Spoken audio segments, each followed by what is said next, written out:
ನಿಮ್ಮ ಹೆಸರು ಹೇಳಿ ಸರ್. ನನ್ನ ಹೆಸರು ಮಂಜುನಾಥ್ ಅಂತ ಸರ್. ಊರು ಯಾವುದು ಸರ್? ಮೂಲೆಪೇಟೆ ಸರ್. ಮೂಲೆಪೇಟ್ಲು KR ತಾಲೂಕು. ನಮ್ಮ ಮೈಸೂರು ಜಿಲ್ಲೆ. ಸರಿ ಸರ್. ಇಲ್ಲಿ sir KR V R organic nursery ಬರಮ್ಮು. ನಮ್ಮದು 9902038931. ನಿಮ್ಮ ಹತ್ರ ಬಾಳೆ ಗಿಡ ತೊಗೊಂಬಂದಿದ್ರಿ. ಹೌದು ಸರ್. ಎಷ್ಟು ತಂದಿದ್ರಿ ಸರ್? ಸರ್ ಇದು 700 ಅಂತ ಕಾಣಿಸ್ತು. 700 ಗಿಡ ತಂದಿದ್ದೀರಿ. ಈ ಕಡೆ ಎಲ್ಲ ತುಂಬ ಚೆನ್ನಾಗಿ ಬಂದಿದೆ ಸರ್. ಇದೆಲ್ಲ ಚೆನ್ನಾಗಿ ಬರ್ತಾ ಇದೆ. ನಾನು ನಿಮಗೆ ಸಾವಯವ ಗೊಬ್ಬರ ಕೊಟ್ಟಿದ್ದೆ ಒಂದ್ಸಲ. ಅದು ಕೊಟ್ಮೇಲೆ ಹೆಂಗೆ ಬಂತು ಸರ್? ಅದು ಕೊಟ್ಮೇಲೆ ಚೆನ್ನಾಗಿ ಬಂತು. ಅದು ಕೊಟ್ಮೇಲೆ ಚೆನ್ನಾಗಿ ಬಂತಾ? ಇಲ್ಲಿ ಸ್ವಲ್ಪ ನೋಡಿ, ಇಲ್ಲಿಂದ ಈಚೆಗೆ ಒಂಥರ ಇದೆ, ಇಲ್ಲಿ ಬದಲಾವಣೆ ಆಗಿದೆ. ಇದು ಏನಕ್ಕೆ ಬದಲಾವಣೆ ಆಯ್ತು ಅಂದರೆ ನೋಡಿ, ಈ ಗಿಡ ಸಾಧಾರಣ ಚೆನ್ನಾಗಿದೆ, ಈ ಗಿಡನೂ ಚೆನ್ನಾಗಿದೆ. ಅಂದರೆ ಬೇರು ಸುತ್ತ ನೀರು ಬೀಳ್ತಾ ಇದೆ. ಅಂದರೆ ಗಿಡದ ಸುತ್ತ ಇದೆ, ಆವಾಗ ನೀರು ಬೀಳ್ತಾ ಇದೆ.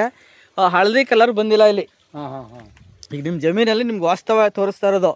ಈ ಲೈನಲ್ಲಿ ಇಲ್ಲಿ ಗಂಟ ನೀರು ನೋಡಿ, ಪೈಪ್ ಐತದಲ್ಲಿ ಇಲ್ಲೆಲ್ಲ ತೇವ ಇದೆ. ಇಲ್ಲೆಲ್ಲ ತೇವ ಇರಲಾಗಿ ಗಿಡ ಹಸಿರಾಗಿ ಚೆನ್ನಾಗಿದೆ. ಆದರೆ ಇಲ್ಲಿ 2 ಅಡಿ ದೂರದಲ್ಲಿ ನೀರಿಲ್ಲ. ಇವಕ್ಕೆ ಸೆಂಟ್ರು, ಅದರಿಂದ ಈ ಸೆಂಟ್ರಿಗೆ ನೀರು ಬೇಕು. ಈಗ ಎಲ್ಲಕ್ಕೂ ಪೂರ್ತಿ ಹಿಂಗೆ ಹಾಯಿಸ್ಬೇಕು. ಹಿಂಗೆ ಸೆಂಟ್ರಿಗೆ ಯಾವ ನೀರು ಪೂರ್ತಿ ನೀರೆಲ್ಲ ಅದಕ್ಕೆ ಈ ತರ ನೀರ್ ಹಾಯಿಸ್ಬೇಕು. ಈಗ ತೇವ ಆಗಿದ್ರೆ ಈ ತರ ಹಾಯಿಸಿದ್ರೆ ಅದು ಕಂಟ್ರೋಲ್ ಬರುತ್ತೆ. ಯಾವಾಗ ನೀರ್ ಇಲ್ಲ, ಹಳದಿ ಕಲರ್ ಕೆಳಗಡೆವೆಲ್ಲ ಹಳದಿ ಕಲರ್ ಬರೋದು, ಒಣಗೋದು. ಒಬ್ರು ಬಂದು ಹೇಳಿದ್ರು ಹಂಗಾಗುತ್ತೆ. ಈಗ ನೀರ್ ಹಾಯಿಸಿರೋದು ಒಳ್ಳೇದು. ಜೊತೆಗೆ ನೀವು ಕೊಟ್ಟಿಗೆ ಗೊಬ್ಬರನ ಹಿಂಗ್ ಬುಡಕ್ ಕೊಡಬಾರ್ದು, 2 ಅಡಿ ದೂರ ಕೊಡ್ಬೇಕು. ಹಿಂಗ್ ಬುಡಕ್ ಕೊಟ್ರೆ ಮರಿ ಜಾಸ್ತಿ ಬರ್ತವೆ. ಅಥವಾ ಹುಳ ಇರ್ತವೆ, ಹುಳ ಬುಡ ಹೊಡೆದ್ರು ಹೊಡಿಬಹುದು. ಈಗ ಒಂದ್ ದೊಡ್ಡದು ಒಂದ್ ಚಿಕ್ಕದಾಗಿದೆ ನೋಡ್ರಿ. ಬನ್ನಿ, ಏನು ತೊಂದರೆ ಇಲ್ಲ. ನಾವು ಹಿಂಗೆಲ್ಲ ತಿರ್ಗಾಡಿ ಅಭ್ಯಾಸ ಆಗಿದ್ದೀನಿ ಕತೆ. ಈಗ ಉಳ್ತೀವಿ ಅಷ್ಟೇ. ಈಗ ಒಂದ್ಸರಿ ರೊಟ್ಟಿ ಹೊಡಿಬೋದು, ಬೇರೆಲ್ಲ ಕಿತ್ತೋಗ್ಬಿಡ್ತವೆ. ಸರಿ, ಡ್ರಿಪ್ ವೈರ್ ತೆಗೆದು ಮಧ್ಯೆ ಇಲ್ಲಿಗೆ ಮಡಗಿಬೇಕಾರೆ ಇಲ್ಲಿ ಮಾಡ್ಬಿಡ್ತೀವಿ. ಈ ಸೆಂಟ್ರಿಗೆ ಮಡಗಿ. ಈ ತರ ತೇವಾಂಶ ಇಷ್ಟೊಂದು ಬೇಡ, ಲೈಟಾಗಿ ತೇವ ಇದ್ರೆ ಸಾಕು.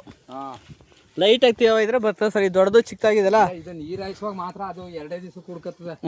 ಇದಕ್ಕೆ ಗೊಬ್ಬರ ಹೇಳ್ಕೊಡ್ತೀನಿ, ಟಾನಿಕ್ ಹೇಳ್ಕೊಡ್ತೀನಿ. ಅದು ಕೊಡಿ ಸರ್, 1 ಲೀಟ್ರು. ಗಿಡ 15 ದಿವಸಕ್ಕೆ ಬದಲಾವಣೆ ಮಾಡ್ಕೊಡ್ತೀನಿ ಸರ್. ಅದು ತಗೋಬತ್ತೀನಿ ಅಲ್ಲೇ. ನಮ್ಮ ಮನೆಗೆ ಹತ್ರ ಬರ್ಬೇಕು ನೀವು. ಅಲ್ಲಿ ಬಂದರೆ ಅಲ್ಲೆಲ್ಲ ಅಲ್ಲಿ ಸಿಗುತ್ತೆ. ನೀರು ನೋಡಿ ಚೆನ್ನಾಗಿ ಮಾಡ್ತಾ ಇದ್ರಿ. ನೋಡಿ ಇಲ್ಲಿ ತೇವ ಚೆನ್ನಾಗಿರ್ಲಾಗಿ ಚೆನ್ನಾಗಿದೆ. ಎಲ್ಲಿ ತೇವ ಇರಲ್ಲ ಅಲ್ಲಿ ಹಂಗೆ ಬಂದ್ಬಿಟ್ಟಿರ್ತದೆ, ಹಣ್ಣೆಲ್ಲ ಬಂದಿರ್ತದೆ. ಇವಾಗ ನಮ್ಮಲ್ಲಿ ಏನಂತಾರೆ, ಇದಕ್ಕೆ ರೋಗ ಅಂತಾರೆ. ರೋಗದ ಅಲ್ಲ ಅದು, ಹಣ್ಣೆಲೆ ಬಿದ್ದಿರೋದು. ನೀರು ಎಲ್ಲಿ 2 ಅಡಿ ದೂರದಲ್ಲಿ ನೀರು ಇರಲ್ಲ, ಅಲ್ಲಿ ಮಾತ್ರ ಇದು ಇರ್ತದೆ. ಯಾಕೆಂದ್ರೆ ಕ್ಲೀನಾಗಿ ಹಾಯಿಸ್ತಾ ಇದೀನಿ ಸರ್. ಇದು ಬೇರು ಈ ನ್ಯಾರಕ್ಕೆ ಬಂದವೆ ಸರ್. ಹೌದು ಸರ್, ಇಲ್ಲಿಗೆ ಬಂದ್ಬಿಟ್ಟದೆ ಸರ್. ಇಲ್ಲಿ ಗಂಟ ಈ ಸೆಂಟ್ರಲ್ಲಿ ಬೇರವೆ. ಈಗ ಏನ್ ಮಾಡ್ತೀನಿ, ಮಧ್ಯ ಪೈಪ್ ಮಾಡಿಬಿಡ್ತೀನಿ. ಮಧ್ಯ ಸೆಂಟ್ರಕ್ಕೆ ಪೈಪ್ ಮಾಡ್ಬಿಟ್ಟು ಆನ್ ಮಾಡಿ. ಈ ಸರಿ ಹಾಯಿಸಿರೋದು ಒಳ್ಳೇದು. ಇದು ಅದಕ್ಕೆ ಹಾಯಿಸ್ತಾ ಇದೀನಿ. ಏನಿಸ್ತದೆ ಸರ್ ನಮ್ಮ ಗಿಡಗಳು? ನಿಮ್ಗೆ ಏನಾದ್ರು ಚೆನ್ನಾಗಿ ಬಂದಿದೆ ಸರ್ ಗಿಡ. ಇದೊಂದಿತ್ತು, ಯಾಕಂದ್ರೆ ಇದು ನಮ್ಗೆ ಅನುಮಾನ ಪರಿಹಾರ ಆಯ್ತು. ಹೆಂಗೆ ಅಂದ್ರೆ ಕರೆಕ್ಟ್ ಆಗಿ ಆಯ್ತು. ಯಾಕೆಂದ್ರೆ ನಮ್ಮ ಇವ್ರು ಹೇಳಿದ್ರು ಮಧ್ಯದಲ್ಲಿ ಪೂರ್ತಿ ನೀರು ಆಡ್ಬೇಕು ಅಂದ್ರು. ಹೌದು, ಮಧ್ಯದಲ್ಲಿ ಯಾವಾಗ ನೀರು ಹಾಯಿಸ್ತೀರಿ, ಸೊ ಆವಾಗ ಗಿಡಗಳು ನೋಡಿ. ಈಗ ನೀರು ಹಾಯಿಸಿದ್ರಲ್ಲ, ಇನ್ನೊಂದು ವಾರ ಗಿಡ ಬದಲಾವಣೆ ಆಗುತ್ತೆ. ಇದು ಜೊತೆಗೆ ಸರ್, ಈಗ ನಾವು ಕೊಡೋ ಟಾನಿಕ್ ಹಾಕ್ಬಿಡಿ. ಕೊಟ್ಟಿಗೆ ಗೊಬ್ಬರದವೆಲ್ಲನೂ ಪೂರ್ತಿ ಎಳ್ಕತ್ತದ ರಸವ. ಆ ಟಾನಿಕ್ ಕೊಟ್ಬಿಟ್ರೆ ಸರ್ 15 ದಿವಸದಲ್ಲಿ ನಿಮ್ಮ ಗಿಡ ಬದಲಾವಣೆ ಆಯ್ತವೆ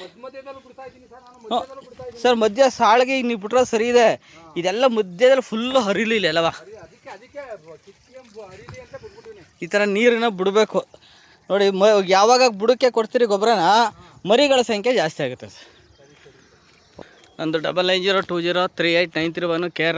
ನಮ್ಮ ಹತ್ರ ಬಾಳೆ ಗಿಡಗಳು ದೊರೆಯುತ್ತವೆ. ಹಂಗೇ ಬಂದು ಲ್ಯಾಂಡ್ ವಿಸಿಟ್ ಮಾಡ್ತೀವಿ ನೋಡಿ. ಈ ಥರ ಹೇಳ್ಕೊಡ್ತೀವಿ. ಏನು ಕರೆ ಬೇಕು ಅಂದರೆ, ಬಾಳೆ ಗಿಡ ಬೇಕು ಅಂದರೆ ನಮಗೆ ಕರೆ ಮಾಡಿ. Thank you.